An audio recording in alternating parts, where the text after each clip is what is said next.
Hello, hello, hello. Welcome back. So, a couple months ago, I was on a podcast called the RevOps Champions podcast. It was really great. We talked about go-to-market operations. We talked about my issues with revenue operations. We talked about how to work like a product team, the data issues that we're seeing and trying to help our clients with.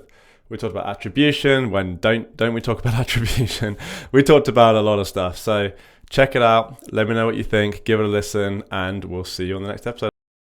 You're listening to RevOps Champions, a podcast created for B2B leaders to help you align your people, streamline your processes, trust your data, and leverage technology in order to grow your business. We're your hosts, Brendan Denewell and Amy Weaver. Well, Charlie, thank you so much for joining us today. We're happy to have you on RevOps Champions.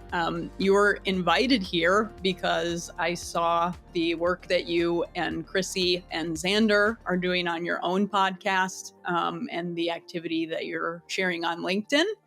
And I think maybe just to give our listeners some context as to who you are and what CS2 does, you could do a quick intro for us, and then we can launch into the really good stuff. Okay, perfect. Yeah, thanks for having me. So I'm Charlie Saunders. I'm the CRO and one of the co-founders of CS2. We're a go-to-market ops, marketing ops, RevOps, whatever your favorite ops. I know we're going to talk about that today. Ops consulting practice. We've been around. We're coming up into our 10th year. Been at this a long time now. Worked in-house at a couple of B2B SaaS companies prior to that. All of our clients are in the B2B SaaS space and helping them through their typically pre-IPO stages all the way through as they grow, gearing up towards IPO, building a lot of their tech infrastructure out, getting their data in order, training their team, enabling their team. So a lot of work, very, very busy, kind of helping our clients, and looking forward to this chat today. Yeah, thanks for having me. Absolutely. Yeah, awesome. So the first thing that I'd like to get into is where you guys have landed, or if you guys have landed on whether you think what you're helping your clients with is their revenue operations or their go-to-market operations or some other acronym that we could use to kind of distill it down into something small. Yeah, so I think, we've been debating this a lot, and I think a lot of the debate stemmed from I don't want to say failure of revenue ops, but I don't feel like the promise of revenue ops has really lived up to the hype and the potential. Obviously, everyone wanted to go down this path to centralize all of the ops teams, get them to work together, get alignment. And the promise was that alignment would lead to a lot of great business outcomes. We'd be able to build together, all of the teams have shared priorities, and everything's going to work better. But there's a lot of downsides and issues that we see across our clients and other companies we speak to, where RevOps in reality was just a rebranded sales ops. And some of our background for us, particular for CS2, we kind of grew up in marketing ops, right? So my co-founder Chrissy ran marketing ops at Marketo before CS2. We started CS2 as a marketing ops consulting practice, and then we started doing a lot more Salesforce work and kind of delving more into what might be considered sales ops or customer success ops or in general RevOps. So when we started doing more of that, you started working with more of like the RevOps team, and they didn't really understand the marketing ops side, or they were just the leader of the revenue ops team is just a sales ops person who got promoted into the revenue ops. So when coming from the marketing ops side, it just got completely deprioritized. And you would see time after time, the marketing leader get pretty upset because all of their marketing ops priorities would be deprioritized because the revenue ops team was focused on the end of the funnel work, just the true like revenue, like CPQ, the deal desk, helping the sales team, and then the marketing team got deprioritized. So we saw that over and over again. So for years we've been talking about this, saying, okay, if you're going to be revenue ops, please don't forget about marketing ops, but it just still happens over and over again.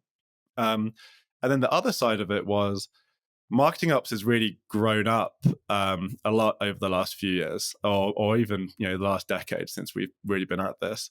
Where in the past, a lot of people thought, okay, you're marketing ops, you're just sending emails out of Marketo and HubSpot.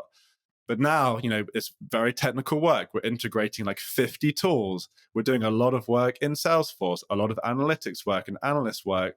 And so the perception still for some people for marketing ops is still not where it should be, or it's not where the real like true sophisticated practitioners are at nowadays. So we started to explore this option. Okay, well, revenue ops isn't working, marketing ops kind of needs to evolve into something else. Is go to market ops a good way to frame all of this? And the final thing I would say, until I pause for a second, is that the other side of it is marketing ops does a lot more than operationalized marketing, right? They're operationalizing all the go-to-market strategies. And we see that across like ABM, demand gen, sales outbound, partner, customer expansion. And that's not only kind of owned by sales or customer success in some of those cases. Marketing ops is taking full ownership over that, or at least a lot of the marketing ops people that we're working with are. So then if we're owning all the go-to-market strategies, we're doing a lot more than just sending emails. Like, it felt like marketing ops needed a rebrand. We're kind of still very got nuanced opinions on whether this is the best way for internal teams to operate, that we can get into in a second. But that's a lot of where this debate has stemmed from over the last year or so. Interesting. Really interesting to hear the renamed sales ops person as RevOps. I can absolutely see it happening, but it's not something that has come up with any of our guests yet so far. Yeah, I'd say I would agree. It hasn't happened with any of our guests, but we've seen it on the client side when we've seen someone at one of our clients, their title changed to something related to revenue ops, and we were like, oh, that's interesting. And then you realize that in fact they were actually a sales ops leader or something, or in some cases, I must say, we've also seen senior marketing people move into that role, which might be encouraging. Yeah, and I guess part of what I'd like to sort of dig into, Charlie, over the next half hour or so is the differences between your sort of target audience, which are B2B SaaS, and our target audiences, which is different, which is B2B professional services. Because a lot of the terms we're talking about, of course, are far more familiar to the SaaS world. One of the struggles that we have is that in professional services firms, they don't necessarily resonate with any of these terms because and interestingly or ironically, it's because their go-to-market is very different to a SaaS business. So that's something I'd like to unpack as much as we can today, and then of course maybe in subsequent conversations, because I think there's so many things that mid-sized professional services firms. So for example, architecture, engineering, construction, otherwise known as AEC industries, is an audience that we love to work with, but they're also known to be fairly traditional in their GTM, which I don't even use that term. But we see so many things that we've learned through the SaaS world that they could really adopt and be really successful at, starting with metrics. Like we know so many SaaS companies where core metrics are things like LTV and CAC, which you mentioned that to a lot of professional services firms, and they're like, "What are you talking about?" But when you really start digging in, they're like, oh my gosh, that's actually those are really powerful metrics that we could actually measure, and maybe they should be, key metrics for us. Anyhow, so that's kind of a more of a side note, but just to sort of start painting that picture, and you probably have visibility into this, but just something I'd like to sort of revisit as we're chatting is, what are some of the differences from a go-to-market and RevOps perspective between SaaS and professional services, and what are the things that they could potentially learn from each other? Most likely professional services learning from SaaS. Perfect. Yeah. Well, I know a lot more on the SaaS side than the professional services, although we are a professional services company ourselves, obviously. Yes. But, and I think, Charlie, that's actually a really good angle to look at this from, because you're the CRO at your company, and you guys have marketing ops professionals, I would imagine. So are you guys internally separating out? You have the folks that are sales ops focused, the folks that are marketing ops focused. CS. How are you? I mean, we're a small agency, right? So we're under 20 people. So we don't have we have internal operations that helps a lot more with our just client onboarding. But when it comes to kind of our own go-to-market compared to our clients, it is still pretty different, right? We also don't need the same volume, or we're one bit of background of us, most of our clients are on long-term retainers, right? So we don't need to be having like a big volume play. We don't need to be having kind of like core funnel metrics to be able to start operationalizing all of the different go-to-market strategies to try to get enough interest to be able to convert that through the funnel and convert into customers, because we don't have the same demands as a SaaS company that is trying to kind of infinitely scale, because they just need to get more customers, and they don't. For us to get more customers, we need more people. So it's a very different kind of demands from the business when it comes to the go-to-market side. But yeah, definitely see that there's a lot that both sides could probably learn from each other for sure. Yeah, and it's interesting, and you're right, because we're obviously in the same boat as you are from that perspective. And I guess one other thing we can talk about is, was it very clear to you from the beginning that B2B SaaS would be your focus, or did you consider other verticals? So we came out from B2B SaaS companies, right? Like I said, my co-founder, who's also my wife, Chrissy, she used to work at Marketo, which is one of the big marketing automation vendors out there. Then she went on to a company where we met, a company called Jive, was another B2B SaaS company. So it's just where we've had our whole career. So I think the thing about B2B SaaS that's really interesting to us is that these companies, they grow really fast, right? So they're going through maybe doubling, trying to triple in size every year, particularly at the stages where we're working with them, both from an ARR perspective, headcount perspective.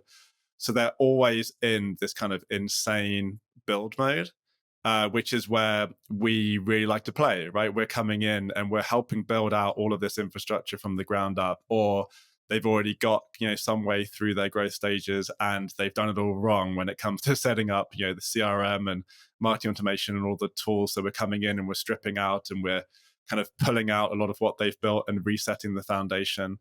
But there's a lot of there's like so much runway in terms of what needs to be done because of the amount of growth they're trying to go through, that it then is an interesting challenge for us to be able to work on that. And I think because of those relatively unique demands from that type of industry, I'm a big believer in positioning yourself to become an expert in that vertical. Because probably like you guys find with going after your verticals, there's so much kind of nuance and ways to service those type of clients that you can become the expert in. So we're not looking particularly to be an expert in every vertical. Like, we're always going to focus on SaaS. We have for the last 10 years. I don't see that ever changing. And it wasn't even a debate at the beginning. It was like, this is just the industry that we're from. We also live in the Bay Area, so we're kind of surrounded by all the companies here. So it makes a lot of sense. And you said earlier that your focus is on pre-IPO SaaS businesses, but what is the sweet spot size wise for you, whether it's a revenue size or employee size? So from a revenue size, most of our clients are probably not under 5 million ARR, and I don't think many are over probably like 400, 500 million.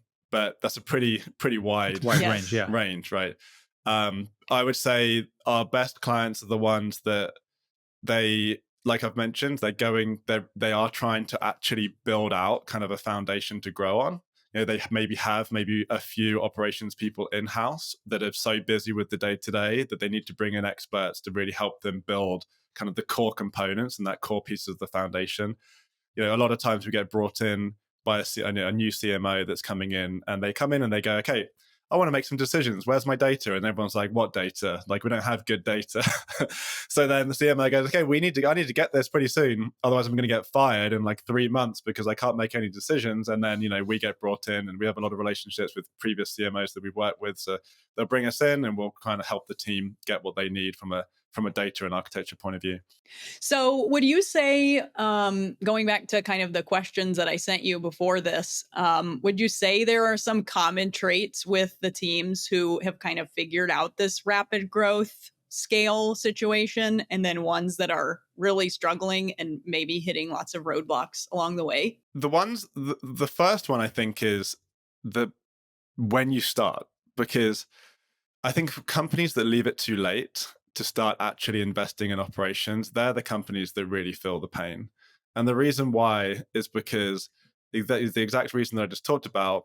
When you're, a few couple million ARR or even earlier, you don't have as much, executives on your team or much pressure to have, the data and the answers to the questions and really try and have that view into what's working and what's not working. The pressure from the board on, okay, what ROI are you getting from all of these channels, right? So then at that point, they're not investing. They often don't invest as much in building out the infrastructure that's going to give them the data that's going to help them have the analytics they need to make better decisions. But then what happens is they get used to that and they kind of don't invest enough as they grow. And then they hit the scale where now they're, 50 million or 100 million ARR, they've got a CMO, and they're trying to answer some really complicated questions about where to invest their money, but they still don't have the ability to answer those questions. And then they try and implement, what we're trying to implement for our clients and try and build out that foundation. But by the time they've got to that scale, they have so much tech debt. They've had so many fingers in the systems. There's so much like automation in there. There's so much bad data that the time it takes to build what they need to get the CMO or get the marketing leadership or CRO what they need is now, it's going to take like 6 months or a year compared to if you had done it, a couple of years earlier, you could have built the foundation for scale in a month. So I think the companies that it's really setting themselves up for success is the key part. And it's tough because most companies don't. I mean, it's great for our business because we have to come in and kind of save them and help them out. But I do wish companies would realize this because it's just a pattern that just repeats over and over and over again. Charlie, what would you say are the 2 or 3 big reasons that companies don't figure this out earlier? I mean, operations is kind of abstract, and I think most CEOs at that stage, when they're thinking about allocating their budget, they're not going, I need like marketing ops and RevOps or go to market ops and a good team and consultants in here like building this out. It's not cheap, right? So they're investing in their product. They're investing in maybe hiring their sales team. They're doing probably the right things at that time. But the problem is the operations side just doesn't get fully invested in as it should. And then by the time they need it, by the time they need that foundation, they don't have it. So now they're playing catch up. So I don't think anyone's doing anything maliciously or even really making like a completely wrong decision in that moment. But I do think that if they were making the perfect decision, the most optimal decision, they'd be siphoning off a bit more budget for the operations team. I mean, how many like relatively big size companies are there out there with just like one marketing ops person? It's just insane to me. And then back to the go to market ops, or one of the reasons why revenue ops has kind of maybe not lived up to the hype is that most of these companies that just have one revenue ops person. I mean, if you only have one revenue ops person, no marketing ops, no other ops, it's one ops person. What are they going to do? They're going to help the sales team, right? They're not going to be in Marketo and HubSpot helping the marketing team. They're not going to be helping the customer success team. They're going to be deal desk helping the sales team. Yeah, well, the sales leader is going to make sure that they are, for sure. Exactly. So that's another reason. Like, is that revenue ops? Like the definition that we're all hoping revenue ops is, or is that just rebranded sales ops? That's just rebranded sales ops, right? And the problem is that scales even as the team grows on the ops side. So of course a lot of it does depend on the makeup of the team. So again, ideally, if there were a marketing ops person or team, sales ops person or team, CS person or team, then having someone sitting in a RevOps seat, they're essentially enabling all 3 of those teams. That's really the goal. But to your point, if there's only one person, then as always, sales will get priority. Yeah, but even when you have I've heard time and time again, even if you've got a RevOps leader, and I'm not hating on RevOps so much, I'm probably sound like I am, but when you've got the RevOps leader and you have marketing ops, sales ops, etc., even if you have a bigger team, the priorities still shift towards revenue, aka sales. And then the problem is that, I mean, I've been involved in clients, I don't want to call any out by name, where the CMO has, and someone even commented this on one of my posts the other day on LinkedIn, the CMO's had to kind of like create a massive storm of chaos to try and pull back the ops team out of the revenue ops team into the marketing org because they weren't getting anywhere near of what they need from the CMO or marketing leadership perspective. And I do want to say that it doesn't mean that this never works. There are definitely orgs out there where they figured out the alignment piece, but in my experience, revenue ops has been around for like maybe half a decade now, or longer, like kind of in this form of it. It isn't kind of the golden ticket to getting the ops teams to work in the most optimal way. And that's actually where I've kind of landed on the go-to-market ops side. I don't think there is an internal team structure that is the most optimal, whether that's go-to-market ops, revenue ops, distributed ops teams. I think every company kind of has to figure out what's the right solution for them.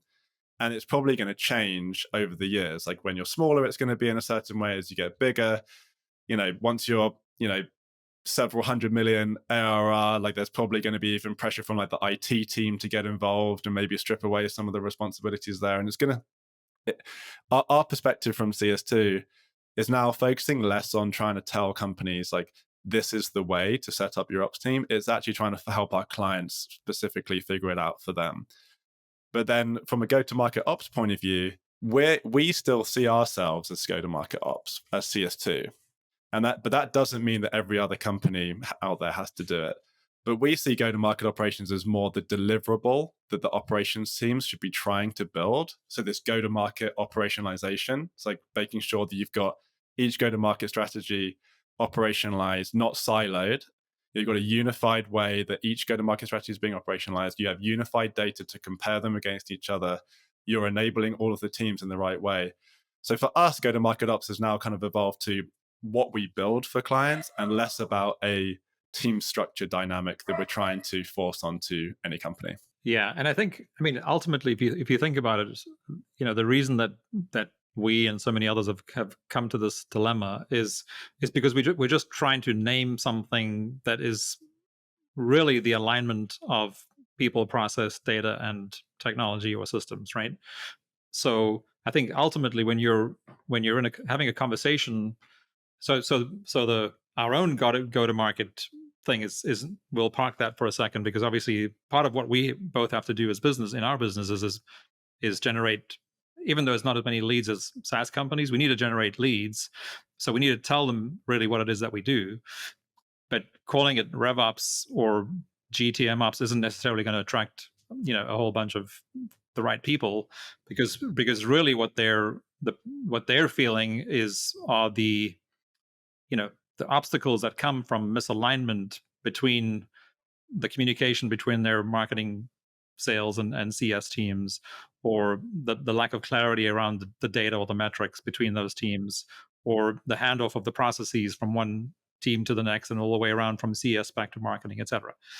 And then, of course, the technology that ties it all together. So that's really what I think what you're doing and what we're doing. Ultimately, what we call it matters, but it doesn't really matter as much. We just have to make sure that we're meeting, the client where they are and solving the issue. So because I'm sure you see things the same way that we do, which is when we start working with a client, often the big initial lift is either in marketing or sales or CS. It's very, very seldom that we're going to attack all three simultaneously. And so we'll typically start with one team, so the sales team or the marketing team or the CS team. And then once we've got them all set up and trained and what have you, then we'll move on to the next team. But knowing that the sort of longer term goal, the sort of the 3-year roadmap, is that ultimately they're all going to be, integrated, and so that the alignment is happening. Does that resonate with you? It does. The one thing I will say though is, so typically when we're starting our engagements, we're not really going from one team to the next. So when we think of go-to-market operations, kind of in our definition, and by the time this podcast comes out on our website, we're going to detail it out a lot more, and we've got some images and stuff.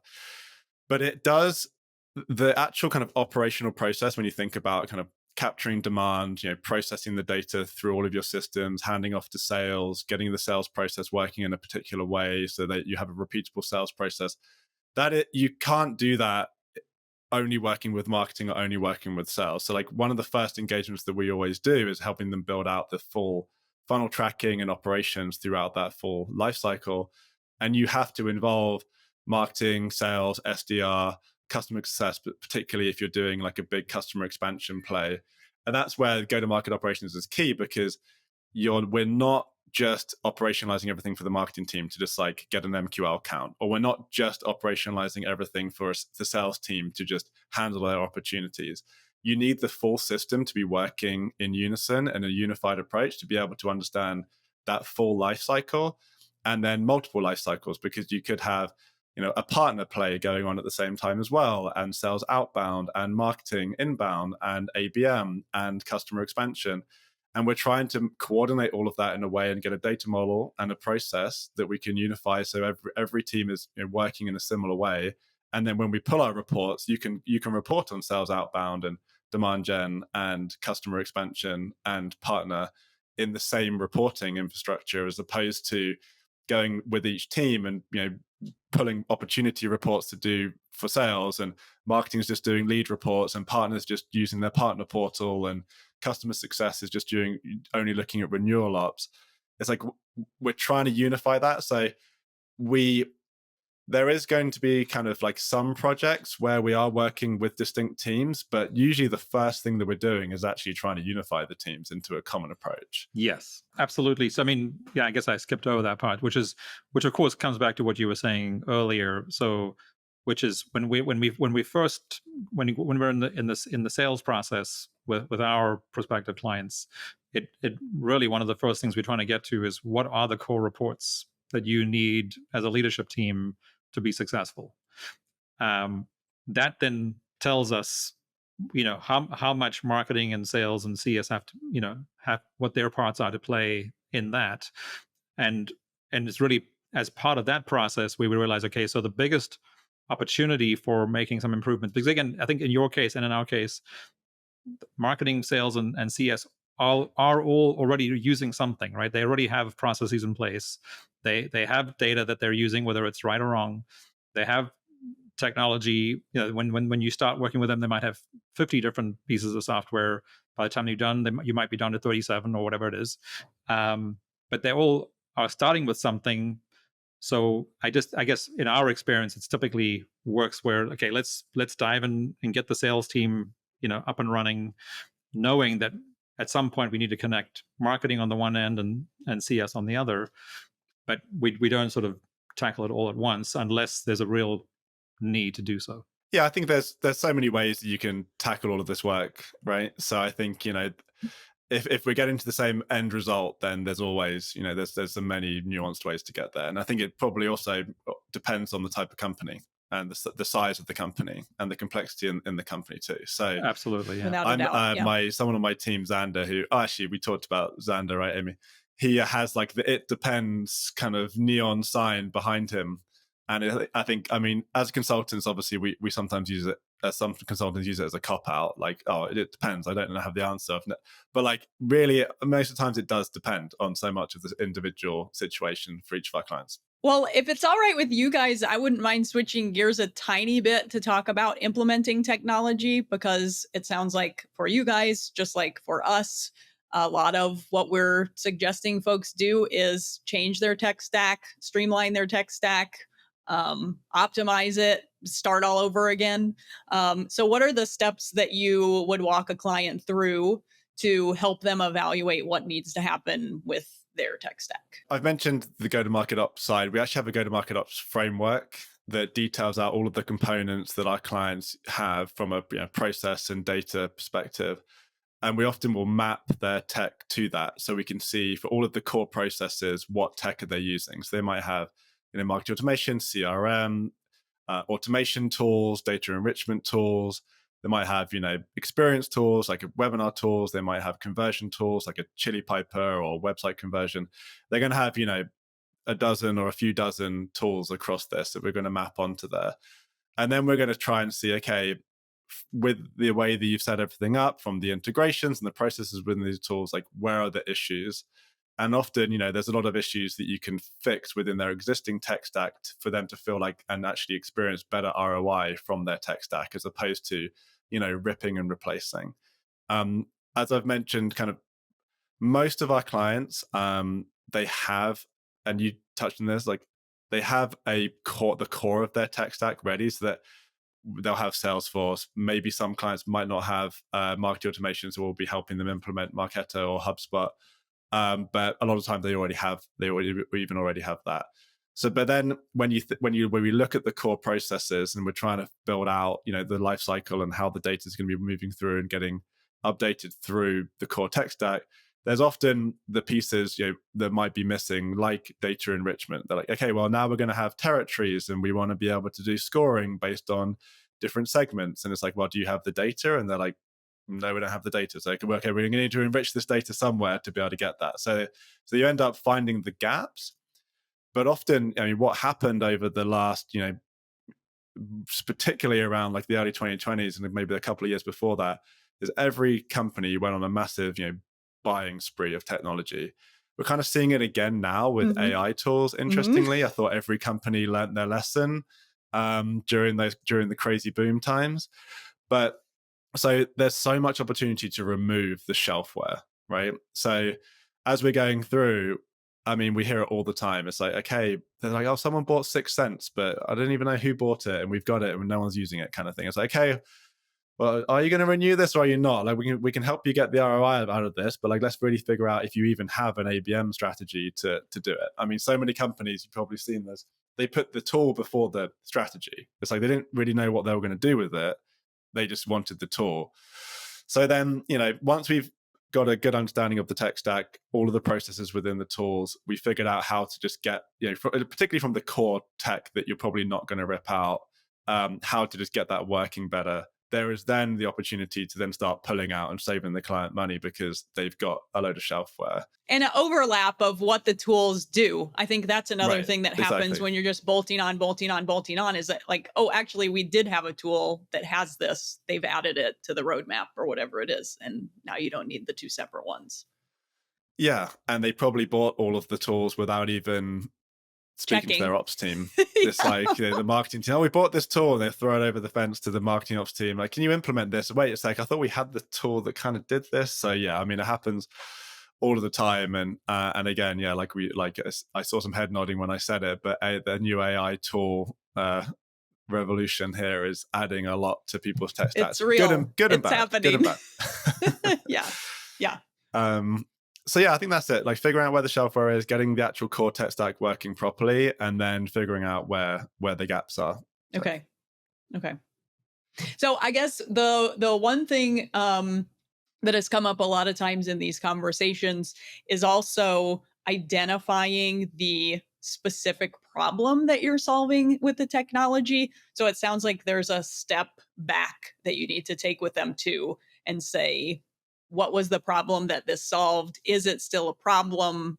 Has it been solved? And then go from there with simplifying, getting rid of some of the complexity. Definitely. But often it is quite simple. The answer is like, someone just bought it, they don't work here anymore, and we don't know what we're doing with it. So it can actually be pretty simple. But when it is more, particularly with the more expensive technology, like we see it a lot with ABM tools, they're probably the biggest tool that I would say that people bought before having a strategy. They're like, I heard about ABM, I need to buy one of these tools, and they bought it, and then they're trying to figure out what to do with it when they had it. We always try and get our clients to figure out the business case way before you're signing that check, right? Sure. But like, if they've already done that before we work with them, then okay, let's try and figure out what that business case is, so then we can try and leverage this tool to then meet an objective here. But if we can't build out the business case after the fact, then let's not renew. And so, since these clients are with you on retainer, what does your process and your engagement look like with them ongoing, as far as like checking to see if the adoption is happening? Are the users doing what they've been asked to do? That sort of thing. How do you monitor that ongoing? Yeah, I think I don't think enablement, it's never done. That's kind of where we come from. It's like, you might build a new process, implement a tool, train people on it. That doesn't mean you've done your job to help people adopt it, that one training you did, right? The enablement needs to be continuous, probably forever.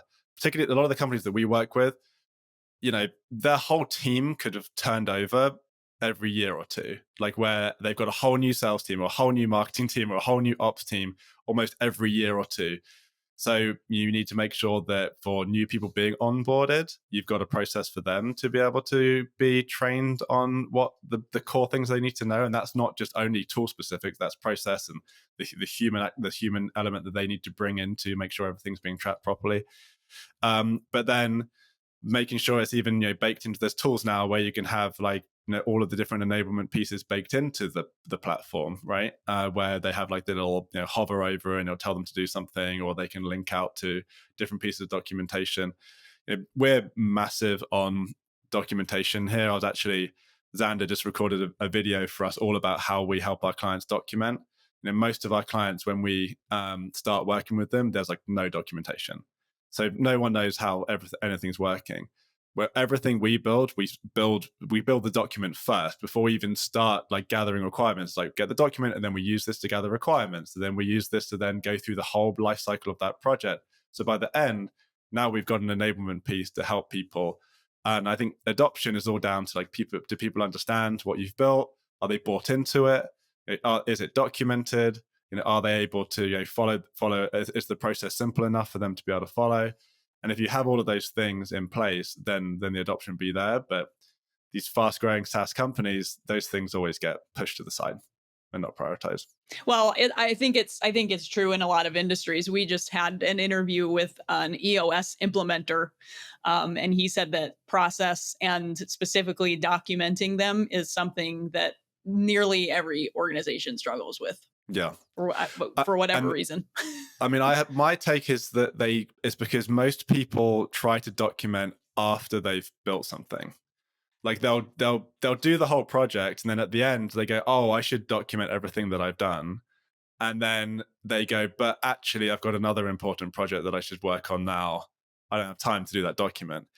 So with CS2, we say every project starts with a document and it ends with a dashboard. So first off, you get the document ready. Like I said, make sure you're using that through the other life cycle and updating it. So when it comes to the end of the project, you don't have to go and do 5 hours documentation. It's just ready because it just got built while you were doing it. So I think most companies, if they adopted an approach like that, then they would probably get it done because it doesn't actually add any more time to what you're doing. But if you wait until the end, it's always going to get forgotten.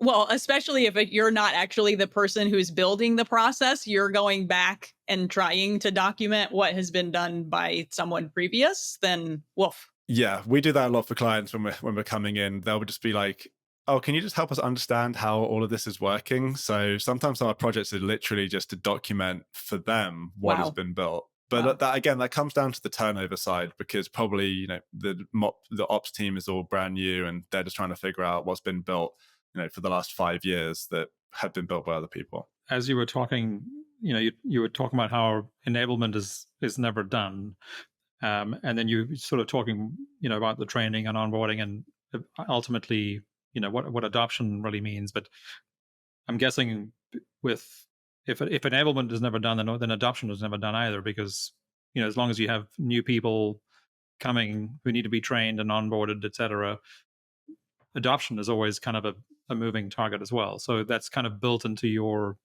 ongoing process so both enablement and adoption are kind of tied to the same process for you. So everything we build, one day there's probably going to be someone new that isn't going to understand it when they started the company, right? And then so now they're going to be the new test case for, is it going to be adopted by them and continued to be sustained? So again, that's why we like to document, make sure we've got everything ready for them. I think it's also why I have a general opinion on operations along the same kind of idea as this, that operations shouldn't be thinking about stuff even as projects. In my mind, everything is more of a product development cycle with continuous improvement. And you build out a new life cycle tracking, you implement a new tool, you haven't finished that. There's going to be additional work that you need to put into it to kind of build on top of it or maintain it, or now someone's implemented a new tool and that's going to interact with what you've built previously, so you now need to update it.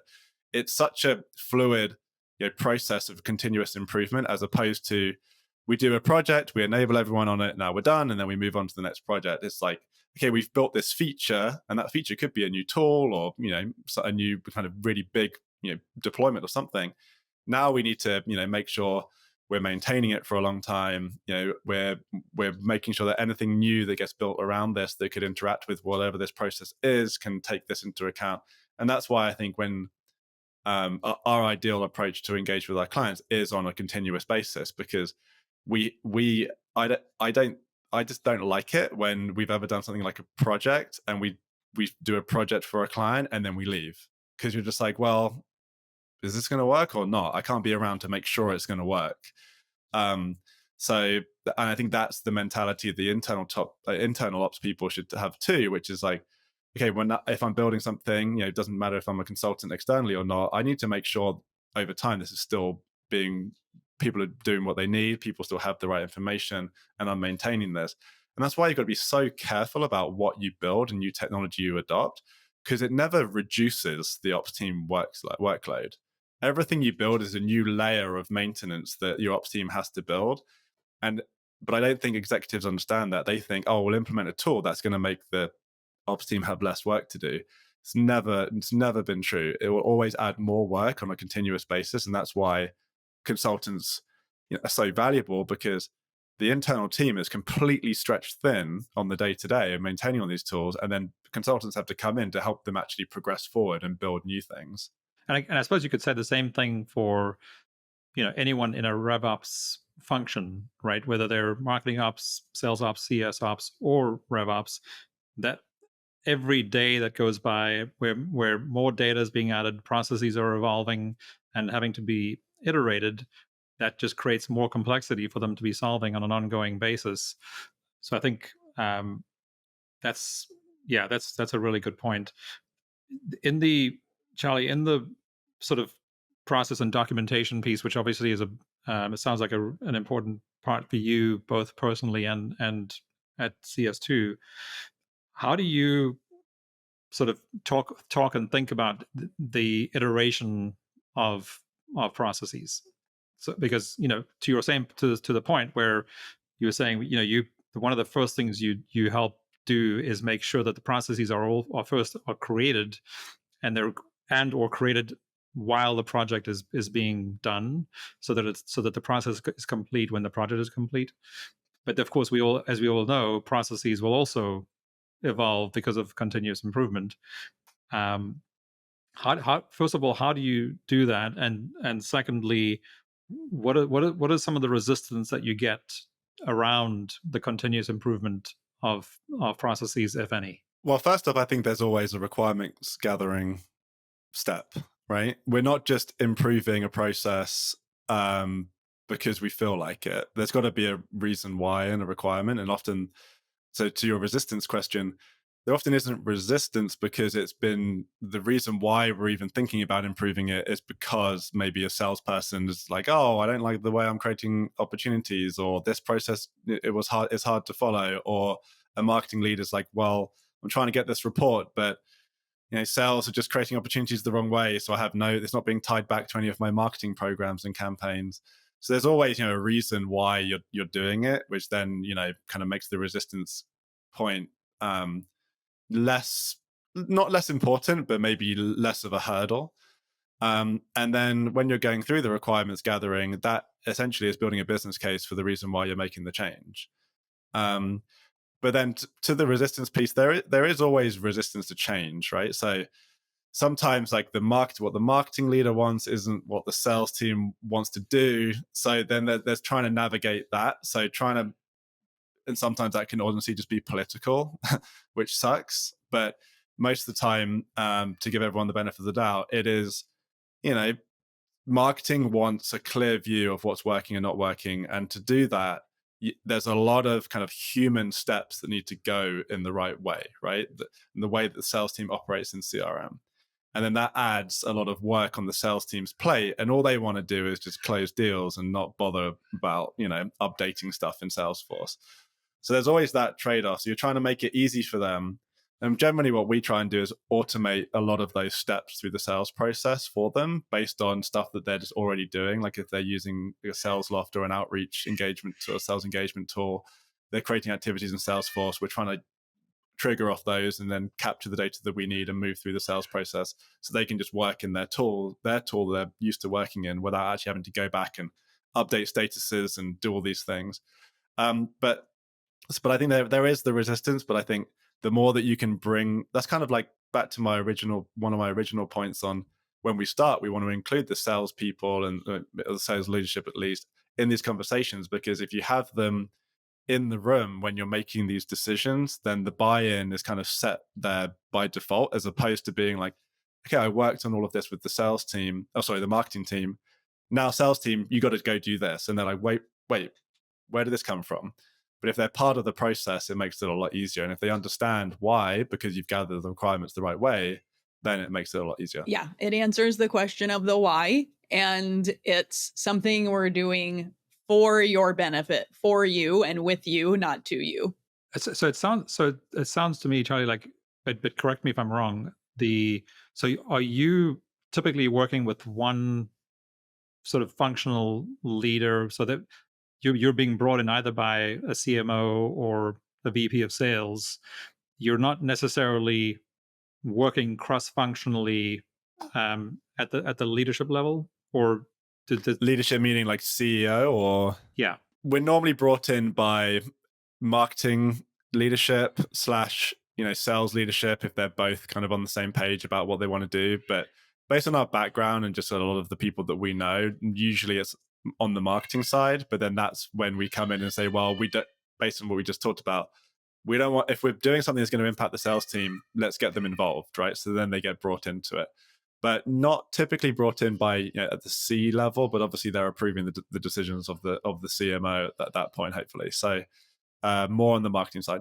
Yeah, because what we've found over the last 4 years was that we're essentially selling to the entire C-suite because of the cross-functional nature. And I guess maybe one of the things that we're doing, and I'm not sure, maybe you are too, and let me know if you are, is so other than implementing their go-to-market or customer-facing systems, one of the biggest sort of additions to what we've been doing for the last 4 or 5 years is integrating it with their ERP or backend, which of course, and because CFOs are becoming, we're dealing, I guess, with more and more strategic CFOs.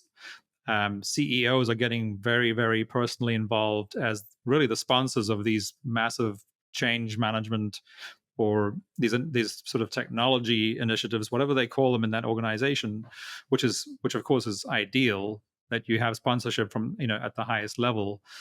But because it's for a lot of these leadership teams, they haven't done something like this before, or maybe one of them has, but the rest haven't.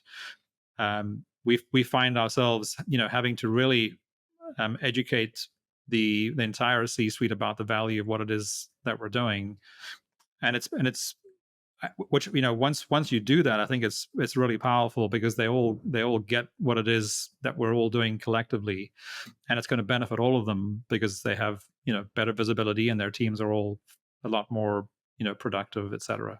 Yeah, I mean, I think getting as many people in the C-suite bought in as possible is awesome. Obviously, I think it really depends on the size of the company for us. So maybe some of the smaller companies that are just maybe a few hundred employees. We're probably maybe interacting with like the CRO, the COO, maybe sometimes the CEO, CFOs obviously had to approve everything. Back in the day, like before tech, SaaS kind of went through kind of the last interesting downturn.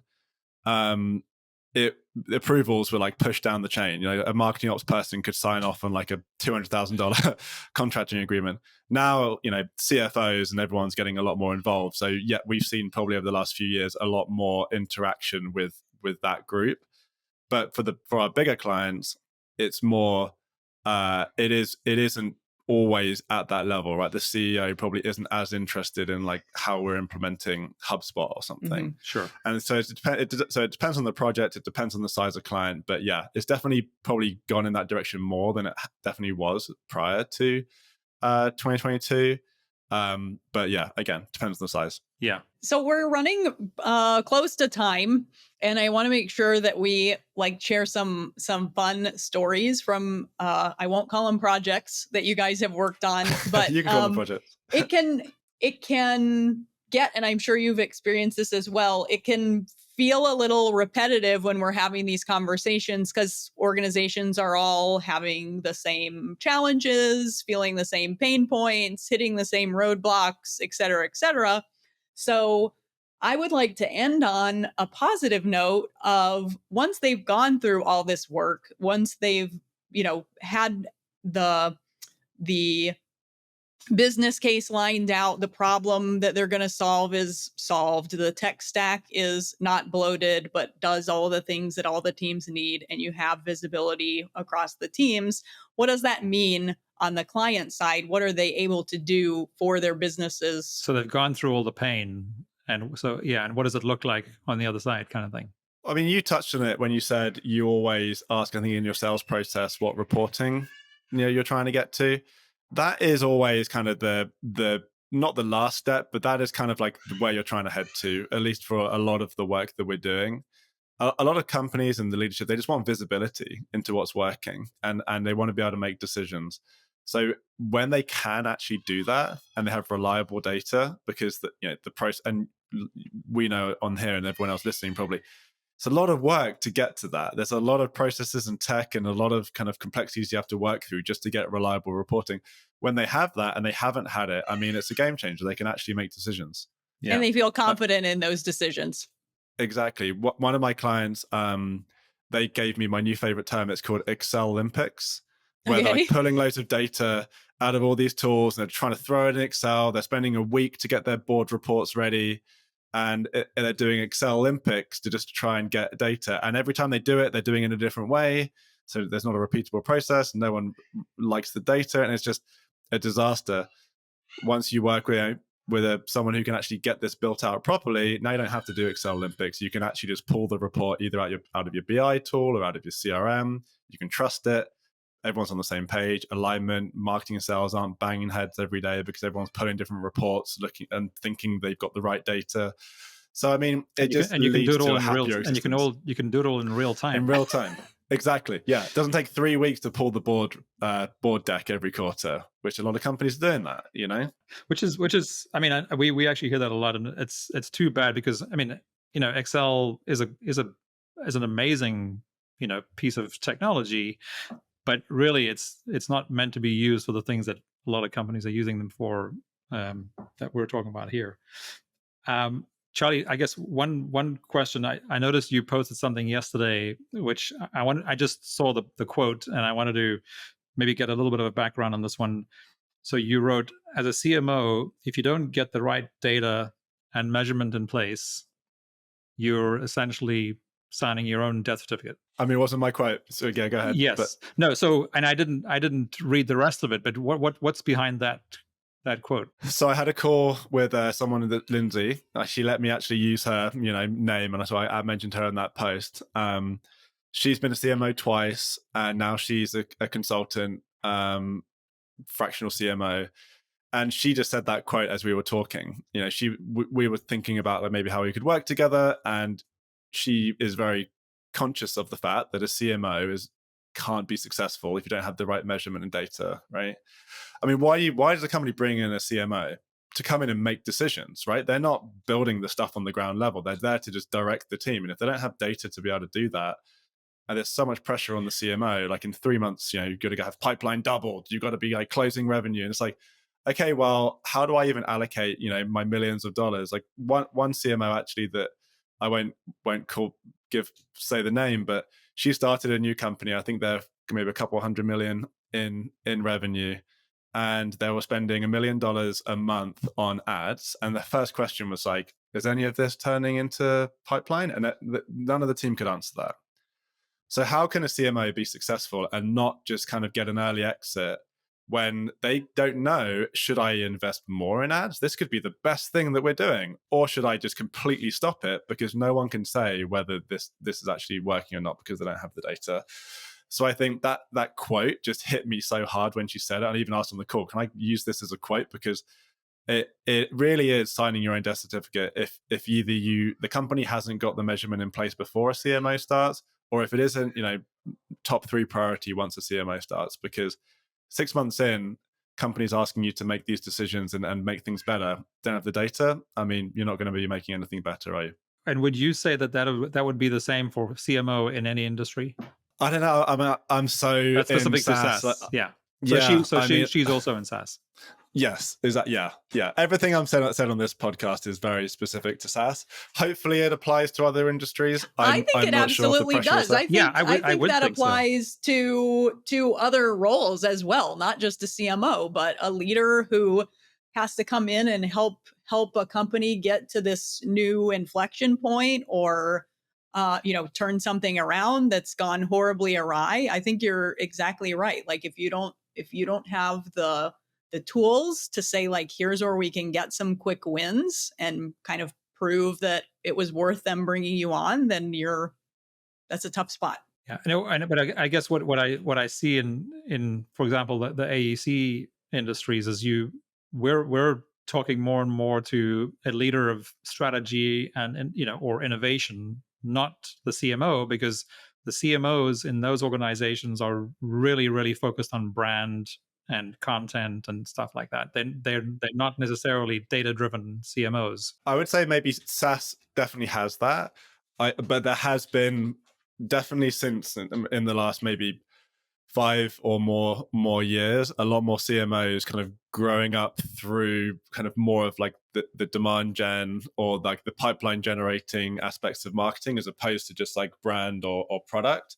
There are still those that are in that kind of where they're less focused on the measurement, less focused on pipeline, more focused on brand. But I would say it's a trend that has been pretty strong, at least from what I see. Yeah, no, I would agree.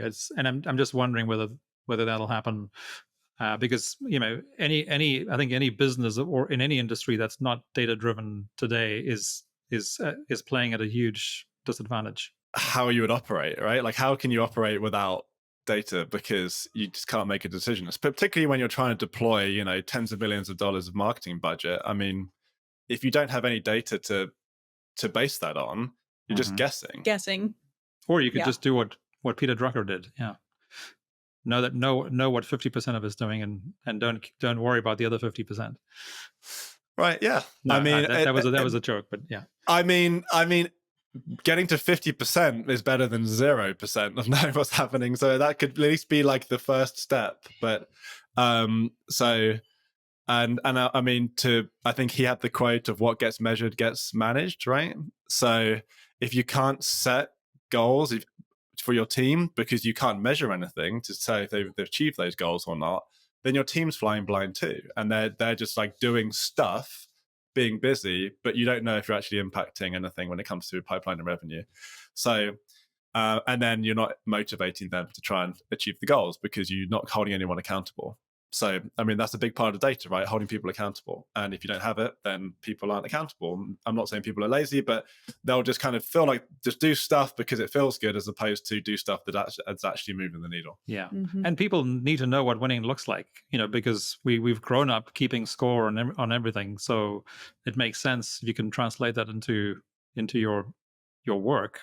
If you know what winning looks like and therefore how it's measured, that's going to make everybody, you'd think, set them up for more success. Yeah, I mean, so many people outside of marketing think of marketing as the people that keep the swag cupboard tidy and choose the colors. But if you're trying to get a seat at the table as a marketer, you've got to be data driven. You've got to prove your impact on pipeline and revenue and show that you're making a meaningful impact on the true metrics the business cares about.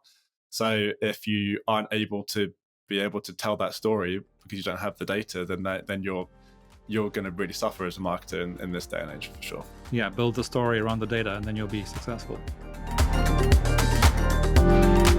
Did you enjoy this episode? Find more at RevOpsChampions.com.